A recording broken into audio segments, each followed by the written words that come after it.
Hello, family. Welcome back to the Explore the Extraordinary podcast. My name is Betty, and today I'm joined by Sebastian.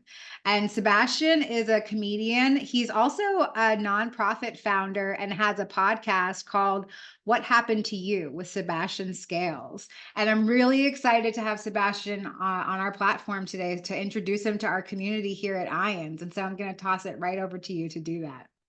Oh, well, thank you so much for the introduction and for having me, Betty. I am a big fan of you, and I saw your videos online and resonated so deeply with them, and just had you on my podcast, and that was such a great experience, and so I'm happy to be on yours. And yeah, hello everyone. My name's Sebastian, and yeah, like Betty said, I'm a stand-up comedian, and the reason I got into stand-up originally was because when I was a kid, I was molested by my best friend's dad starting at 8, and it went on for 2 years.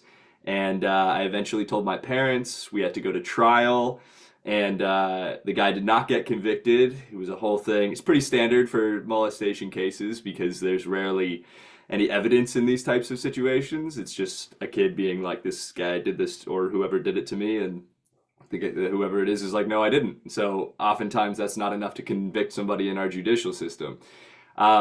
So, and I know it's like just diving right in, but this is what happened. So, after that, I basically didn't talk about it for like 10 years. And I had just graduated college, and I was at an improv show, and I saw these guys got a suggestion like from the audience that was pedophile. And I saw these guys, they weren't like talking about them being molested, but it was a bunch of people laughing about pedophilia in a way that I hadn't seen before. Like prior to that experience, when you tell somebody that you were molested, generally the response doesn't make you feel good. Like you can feel like you're burdening people with your burdens. And it's not something that you want people to know. Also, it's like part of why it took me 2 years to speak up about what was happening to me was because I thought that people wouldn't want to be my friend anymore, and thought that they would think I was weird, and all these different fears of perceptions and all these different things. And so seeing and hearing and being in the room with a bunch of people laughing about this thing that was so not laughable prior to was it was just so interesting to me. And I had always been involved in public speaking. I've always really enjoyed it. And I was moving to New York to start a job after college. And I just literally started writing on the plane, the first stand-up set. And I went and hit an open mic at the Stand in Manhattan. And it was like one of the wildest experiences of my life. Because it was the thrill of doing stand-up for the first time, which is already so intense, but combining that with how amazing it felt to talk about this thing that I had been so afraid to have people know, and just with all this fear was associated with this experience, and I was talking about it in a way that was making people laugh, and that made me feel really good. And it was like this expansive moment of like, oh my God, this is a whole new world I've just stumbled into. And I got really lucky because I said it was my first time doing stand-up. And it's kind of a cheat. If you say that, the audience will just be like so on board with you. Even if your jokes suck, like because everyone knows like, oh, that's a big thing that you're doing, and we don't want to just, have you just bomb severely, especially when you're talking about molestation. I imagine if I had bombed really hard on that first set, I probably wouldn't have done it again. So it would have been, I got really lucky. But I remember after that set, I left the mic, and I was like running through the streets of New York feeling like this giant weight had been lifted. Like this was what I had been looking for, and I didn't even know that I needed it until it happened. And immediately it was like it was sort of like everything that I thought that I was going to be doing with my life just transformed in a moment, because this was a level of like passion and purpose I hadn't experienced before. I was going to get a corporate job at IBM, and I started that job like 2 days after I started my first stand-up set. And I remember like 3 hours into the first day, I was like, I have got to get the fuck out of here. I can't do it.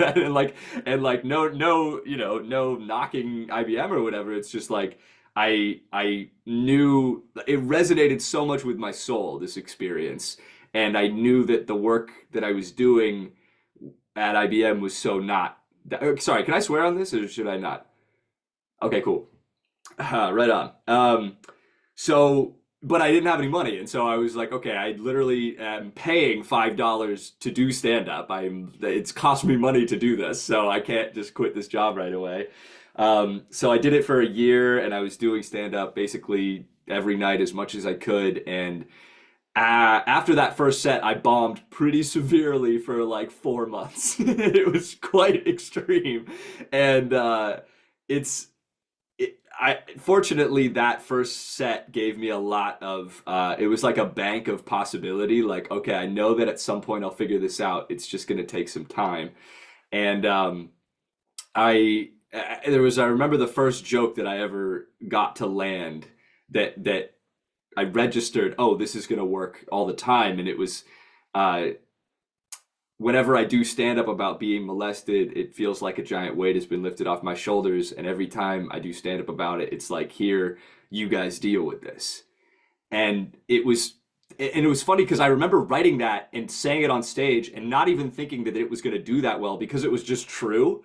Like it was like this truth element to it that I didn't register was like an actual punchline. And then that was what sort of shifted me into this space of trusting truth, trusting what I really felt about the experience, what I'm really feeling in the moment. Because prior to that, part of why I think I was bombing so hard was because I was trying really hard to make this thing funny. I was forcing it and trying to evoke reactions out of people. And I found out later on that a huge part of it also was because I was not healed. I had done basically no healing.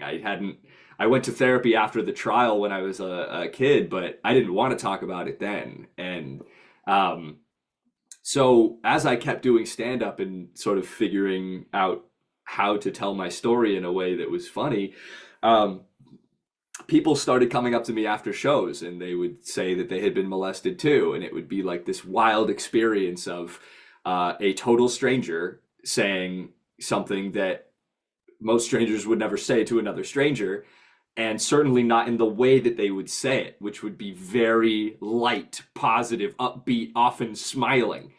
And and it was just funny because, like, I would be like, oh, okay, cool, like, word, nice to meet you. Like, like, oh, I got molested too. Let's chat about it. And it was like a recognition that they knew that they could share that with me and it would be okay, which is so the opposite of most people's responses when you tell somebody that. And so it immediately and it was so consistent too. It was like, I mean, I'd be at a show, an open mic with like 9 people, and somebody would, it was basically every time. And and it was also not just molestation, it was like all sorts of traumas. It was basically everything.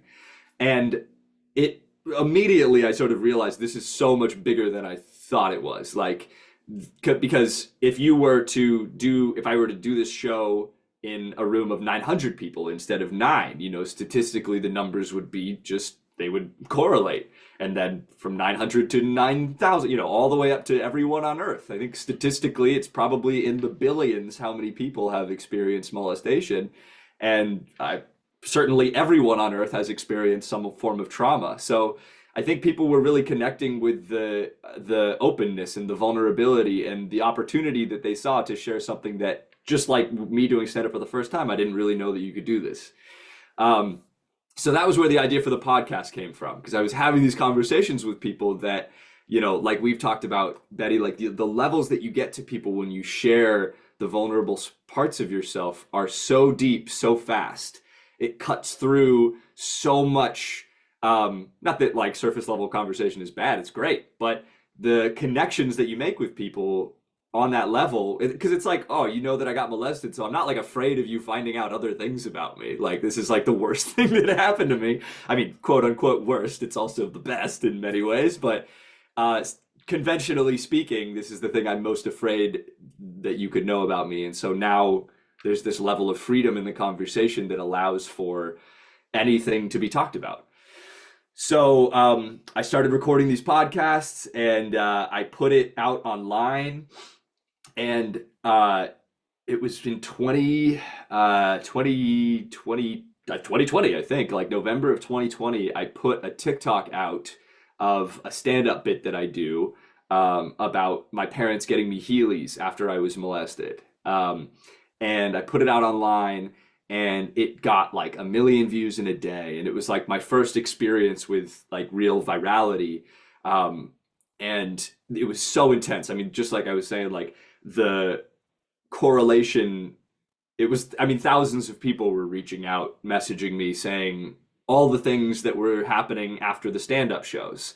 And it made me realize, oh, wow, this is translatable to the internet.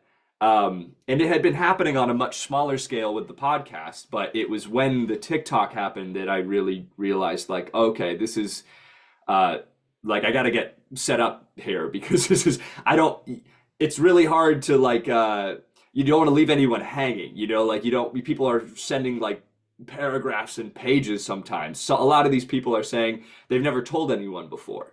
And so you want to make sure that everyone has, I'm not just like limited by my own being and like my amount of bandwidth.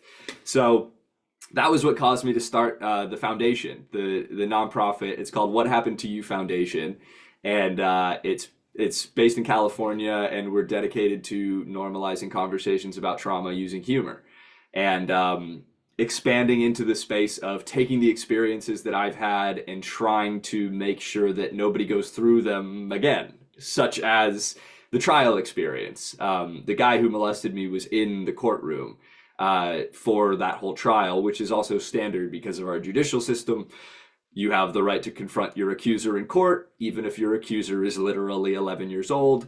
There's a lot of things that I experienced that most people would agree should not, no kid should have to have that experience. So we've been working on different sort of legal reform, ways of providing information for families, teachers, and kids, lesson plans that would allow kids to be armed with the information necessary to speak up, because all I knew about was a good touch and a bad touch. And that's helpful. Any information is helpful, but nobody, I mean, at least in my experience, I was not prepared for, like if somebody could tell me talk about the things that I was experiencing as I was going through it or prior to experiencing it. Like, hey, you might be feeling like no one's going to believe you. You might be feeling like you're going to lose all of your friends. All these different hypothetical thought processes that kids could be having, basically giving everyone in the world the tools necessary to navigate these experiences and get out of them as soon as possible. So we're working on that, and then obviously the podcast, and we just finished a short film based on my life, and the first person I ever told about the molestation before my parents, the only person I told, was my friend Tom Jorza, and he, you know, was just this, I got so lucky to have a friend that responded in the way that he did. And when he was in college, he fell off of a roof and paralyzed himself on his right side. And he's in a wheelchair now, and he can't speak, but he can laugh. And so he, about a year ago, he started doing stand-up. And so he goes up to the mic, and he has an iPad that he talks through and types his jokes out and does them online, does them through the mic. And he's hilarious. He's like super funny, really talented. And another thing in the ether is we're working on a feature script, me and this guy, Alec Goldberg, and we saw that Tom was doing this, and Tom actually reached out to me asking if I wanted to do a stand-up show, and I was like, oh my God, yeah. And then we were like, this is a pretty cool concept for a short film. And so the short film was also called What Happened to You? It's all under the What Happened to You umbrella. And so we literally just finished it. We just did our first screening on Saturday at the New Filmmakers of LA Festival, and it was so intense to have these experiences, you know, doing stand-up and having people come up to me after and online and all this stuff, but to package it into a theater experience, it was so wild, the spectrum of emotion that was being felt. Like, I was sitting next to two of my friends. I gotta tell you this story. I was sitting next to two of my friends, and one of them told me after he left after our film played, because it's a block of multiple films that play right after each other. And he was like, "Oh, I'm not good right now. I'm not okay to just move on to the next thing. I'm like really emotional and like need a second." And so he went to the bathroom and he was crying in the stall. And then he took a break from crying, and then he heard like some sniffles in the stall next to him. And it was my other friend who they did just were unrelated. They didn't know the other one was there. And then they both ended up leaving the stall, not at the same time, but they saw each other in the bathroom and were like, "Oh my God, dude." Like, and so it was just so, I don't know. It's like one of the best experiences of my life. I'm still very much riding the energetic high of that. So that just happened. Anyway, oh, sorry. I might be Oh, going no, on no. too Thank long. you so Yeah. much. I have a couple of questions for you. Thank you for, Yeah. first of all, thank you for your vulnerability. Oh, And, yeah. so a couple of things come up for me when I hear you talk about your experience. Number one, because you talk about it so eloquently, and you talk about it from, you can tell it's from a healed perspective, because, there's not a lot of emotion attached to it. Not saying that like you're void of emotion or anything, but I feel like Totally. when we're able to talk about our experiences and not break down and, like sob uncontrollably while we express them, it is because we've done so much of that healing work. And so now we have the wisdom attached to the experience as opposed to just the trauma. So I want to ask you about how spirituality plays into your life with having these really hard challenges growing up in your life. Absolutely, yeah. So one of the main reasons I went back to therapy was because I was realizing that despite having these conversations and all of this opening, I was still acting out of a lot of the paranoid thinking that I could identify as coming from childhood trauma, but I wasn't changing it. I was really paranoid about losing my friends to the point where I would get in these like texting paralysis modes where I couldn't respond to people because I couldn't come up with a way of them not interpreting it negatively. Um, so I ended up meeting a therapist, and I remember during the first session, she was basically like, I told her how in high school, because the whole town knew about it where I grew up because they wrote articles and stuff, I had this really strong urge to be good at things, to basically try to convince people that I wasn't the traumatized kid. And I told her all about that and all of my worries. And she said, basically, what you're trying to do is you're trying to convince the world that you're still lovable. And that was the moment where I was like, oh, just like such a dagger in my heart, because she articulated a root fear, a root belief that I hadn't been able to reach. In part because, and I realized this through therapy, but stand up had become a bit of a mask. It had been a way for me to continue that convincing. Look, I'm so unhurt by this that I can laugh about it. But really what stand up was, and laughing about it, really it's a gateway into deeper conversations, because it allows you to approach the experience in a new way. And then, like Wayne Dyer has this quote, it's impossible to be afraid and laugh at the same time. So I think when you alleviate the fear, it can be easier to start digging deeper into the actual feelings that you have about the experience.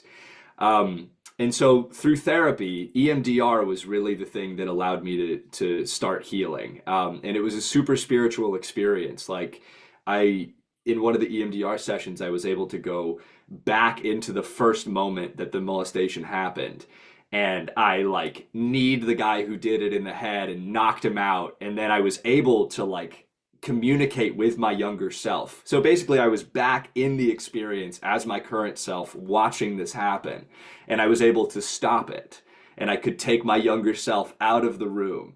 And it was so trippy because I was right where I am right now. This is the same spot. And even though in my my mind, I was back in that experience, in my current reality, I was bawling.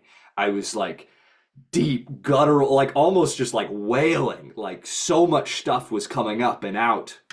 And I talked to my therapist, we were talking after, and what she described the experience as is soul retrieval. So like a lot of the molestation for me resulted in disassociation. I would actually see myself being molested from above. And I didn't understand that. I didn't at the time. I was just like, I had no idea what was happening. And in retrospect, I know that basically the experience was too extreme for my soul. And so we branch off and our soul leaves our bodies and we can see what's happening. And the thing is that if you don't have these experiences that allow you to go back into your body and feel safe enough to bring your soul doesn't come back. And it's not all of your soul. I think it's parts. So different molestation experiences or any type of trauma can cause parts of your soul to split off. And this was the beginning of the reintegration. And that's why all of these emotions were coming up, because it was like, oh my God, we're allowing it now. We're safe. We can feel all of this. And it's so intense. I don't even want to use hard, because it's like, I mean, yes, of course it's hard, but really it's like, I think that we talked about this in the other podcast. It's like, when you suppress emotions, that is tying you to the experience that is causing the emotion. So like if we allow ourselves to feel an emotion as it's coming up, it will move through our body naturally, which is all of our innate abilities to feel what's happening in reality. But in situations like disassociation or just extreme trauma or whatever it is, we restrict that flow of emotion and we prevent it from moving through our body. And that stores in our bodies until we go back and allow it to move through and be felt and release. So what it felt like was happening was I was allowing all of that suppressed emotion to come up. And I remember the moment I kneed him in the head, there was this untangling in my stomach that was like really painful for a moment. It felt like a snake was uncoiling. And then it like moved through my body and out, and the lightness that remained was, it felt like being more in contact with essence, like being more in touch with who I was before this happened, who I was before I got here, who I am now, who I've always been, but am now reintegrating in a way that is allowing all of this energy that I was putting in. Because when you suppress an emotion, you have to continuously put energy into that emotion being suppressed. Otherwise, it'll flow. So as you heal these suppressed emotions, all of that energy, I mean, it's like uncalculatable, unfathomably large amounts of energy that's so subtle because we've been doing it, most of us, for our entire lives, that we don't even realize we're doing it. But all of that energy becomes available to go deeper into this moment, into reality, what's happening now, and experience it way more intensely.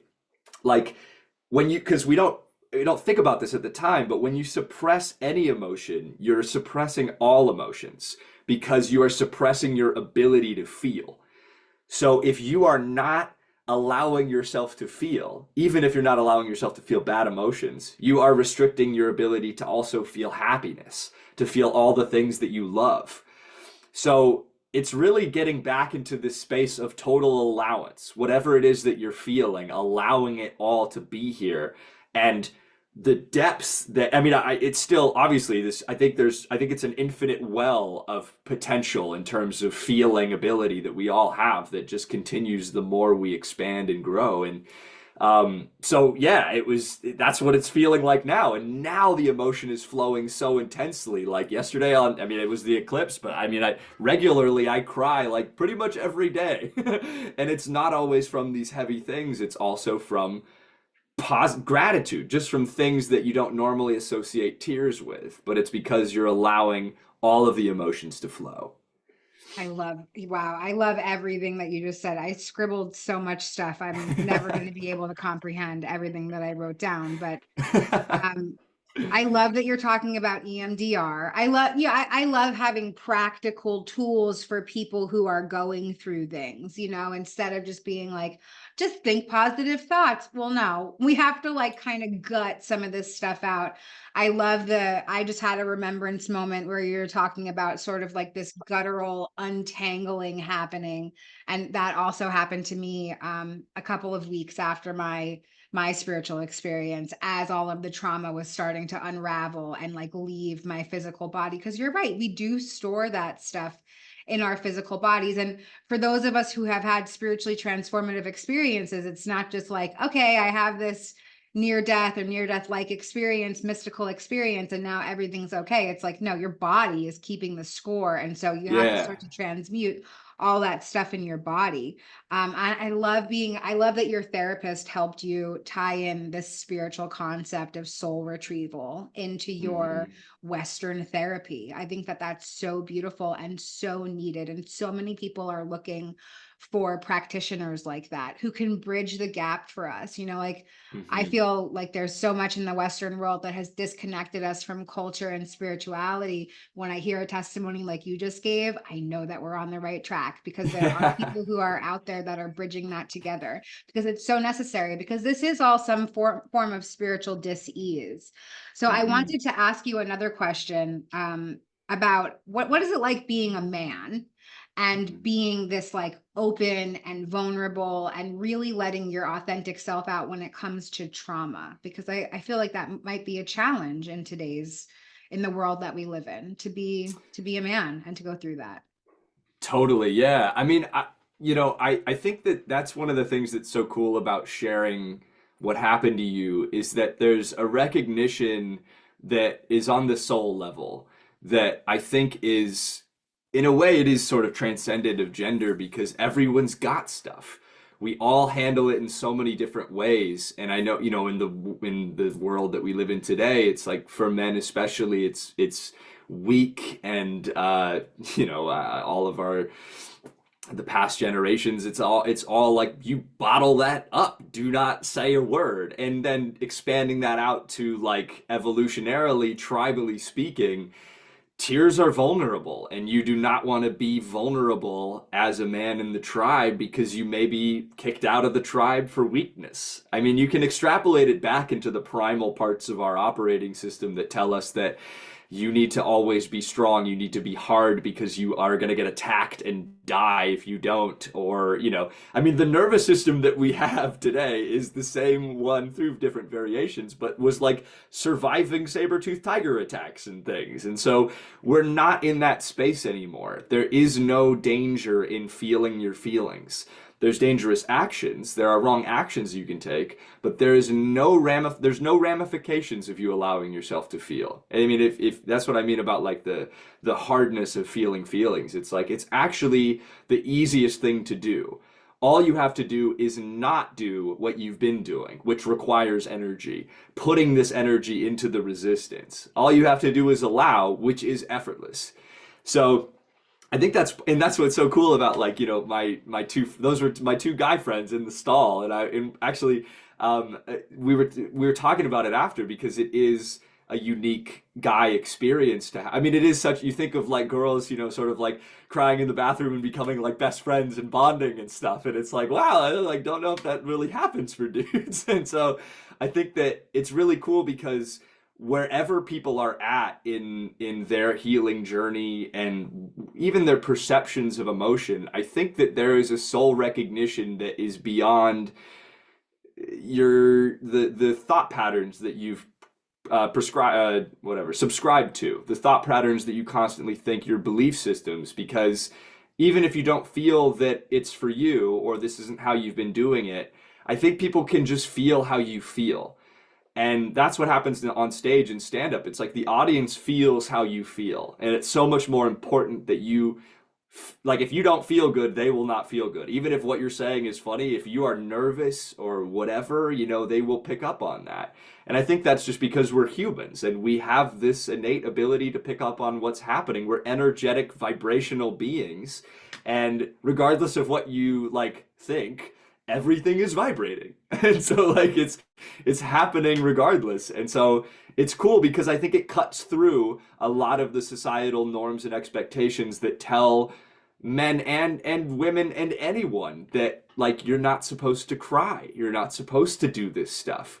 And a lot of people are just curious about like, okay, they're just, it's possible. This is not like, I recognize also this is like not normal to just like be, most people aren't like having people come up to them and tell them this stuff, or telling people this stuff. Like, like I have a girlfriend now, but when I was dating, or when we went on our first date, she was like, "Oh, so what do you do?" And I was like, "Well, fucking here we go." Like just immediately, we're like minutes into the conversation, and it's like, all right, here's I got molested, I do all this stuff, and like, and so it's just an opening, it's a lightening, and I think that we're gonna get to the point where this is standard, and not because it's right or wrong, but because it feels good. And the contrast in experience makes it hard to maintain the ways that we've been being, because the way we've been being hasn't felt good. It doesn't feel good to suppress and harden and resist reality. But if that's all you know, then you don't have the contrast. So basically what we're trying to do with this foundation and everything in the stand-up is just give these permission slips to people to say, this is an available approach to this life experience if you want it to be. This is not limited to anyone. Everyone has the ability to perceive whatever it is that's happened to them in any way that they want to. And you have to do the work, but the work really is unlearning all this stuff that you've developed and been taught and all these things, and just realizing that, like, you're already there. You're literally already there. You just have to release the beliefs that tell you otherwise, and heal the beliefs that tell you you are unlovable and all this stuff. So yeah. I'm just sitting here kind of in like one of those pockets of gratitude that you were talking about, thinking like, how amazing is it that I get to connect with real, authentic people on, like a daily basis, and get to be present to listen to their journey. And I think a big part of what I'm hearing out of your story is the dismantling of fear. This is not like some easy thing to do. And you said that you didn't talk about it for 10 years. So, and you talked a little bit about what the journey was like, coming into the awareness, like, oh, maybe I can talk about this stuff out loud. But what was something that helped you start to dismantle the fear around really putting yourself out there? Oh, it's a great question. I think a big part of it is experiential. It's this experimenting with contrast. You start doing things that you're afraid of, even just once. And in my experience, every time even now to this day, like when I'm about to go on stage, I'm like, my heart's going, I'm nervous, all this stuff. There's part of me that wants to run away, because my brain's like, hey, we're safe. We don't have to subject ourselves to this stuff. What's gonna happen? You don't have to do this. Why are we doing this? And I think it's just cultivating the trust muscle, trusting that wherever you take yourself into these spaces of fear, you will be okay. And as you continue to do it, it does get easier. And now it's like, reframing fear to, this is actually like exactly where you need to go. If I'm afraid, if there's something in my body that I'm afraid to feel, that is the exact roadmap. That is the signpost that's telling you where you need to go in order to feel better. Fear really is the roadmap. Like, and that reframe alone completely transforms the experience of fear, because you can move into fear with excitement, knowing that this is fearful for you because you have a belief that's telling you that there's something dangerous here. But in your being and conceptually, if you think about it enough, that you are safe. There are no tigers. They're somewhere, but they're not here in your room right now. And those experiences will not happen to you again. No matter what I feel from the stored emotion, I will not be molested again. But the reason we suppress the feelings in the first place is because it's too intense and it's too much to feel, and we don't want to have that. But that's the only thing that's keeping us tied to that experience. And so I think it's like, yeah, it's the transforming the perception of fear, and recognizing that fear is like a gift that you're giving yourself. It's like, it's a very sort of backwards way of, it's not a traditional gift in the way that we normally think about it, but you can frame it in that way. And if you just experiment with this type of thinking a little bit, the immediate shift in your reality is so intensely noticeable. The people that you interact with, the things that happen, the synchronicities. I mean, the synchronicities I didn't start seeing the synchronicities until I started healing. It was literally like 2 months after I went back to therapy, I started seeing synchronicities that were too extreme to ignore. As much as my conceptual mind wanted to chalk it up to we live in a random universe, the sequences were so obvious, and I was having them with other people, and it was undeniable evidence of more than I can understand, and yet I am completely a part of. There's no part of this universe that isn't a part of the whole thing. And stepping into that space of like, like I don't have to understand it all conceptually in order to know that it is good. I don't have to know why it's good in order to know that it is good. It's not always obvious because it needs to not be obvious right now, and at some point it may be and maybe not. And either way is great. But yeah, sort of jumping around here, but yeah, fear is a gift. I love that. And I love also that. sometimes it's good to listen to it. If there's a tiger, run, you know what I mean? But like most of the time there isn't. I love that. I love the reframe. And I also agree, it's really about stepping out on the ledge that first time. The first Yeah. time is when the fear is the biggest. And then once Mhm. you survive whatever the fear is, like whether it's talking about a trauma or putting yourself out there or doing comedy or trying a new recipe or asking a guy out that you like or whatever it is, Yeah. like the first time that you do it is always going to be the scariest. And then you get a little bit of evidence like, oh yeah, I didn't blow up into a million pieces. My life didn't fall apart. I didn't melt into a puddle. I'm still Yeah. here. Yeah, it's okay to keep going. So Yeah, I I love feel that. amazing. I feel like really good. Like maybe I shouldn't listen to this part of myself that was telling me to not do this thing that I'm so glad that I did now. Yeah, my mind is always like, one of my most like it's my nemesis most of the time. You know what I mean? Like the first voice in my head is anyway. And then the second voice that comes in is usually that's the voice of spirit, but the first voice is usually the voice of fear. And I love Mm. how you said cultivating the trust muscle. And I just Mhm. kind of like envisioned this little bodybuilder inside my head. Like, yeah, we're doing really good. And it takes Yeah. discipline and consistency in order to build up that muscle. It doesn't just happen Yeah. overnight, but you do have to make the effort to get into that trust gym, whatever it Yeah. looks like for you. And it looks different for everybody.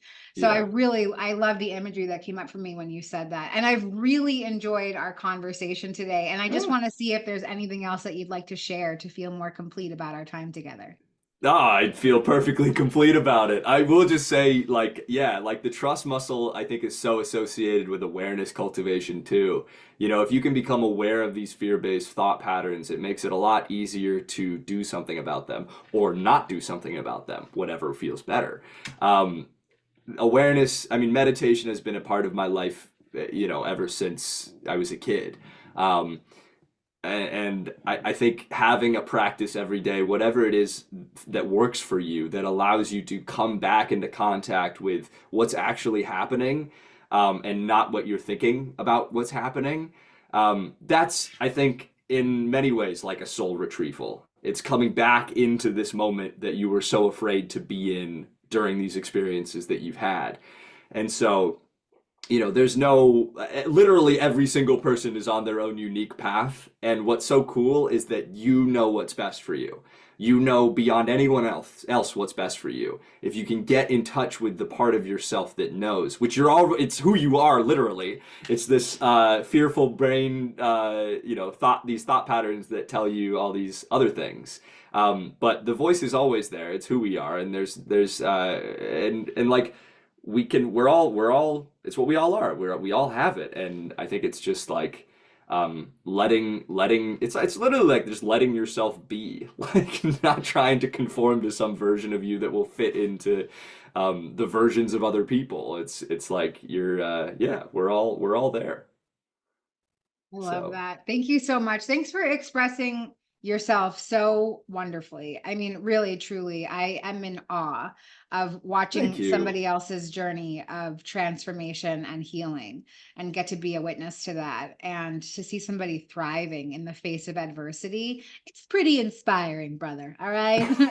Thank I'm you so really much. into it. Thanks. I so Thank you. appreciate it. It's And so thank true. you too. Thank you Yeah. too. I said to you, the video that I saw of you that caused me to reach out was like it's like the most I've resonated with a video online, I think, ever. And it's because of who you are. You shine so brightly. It's so intense.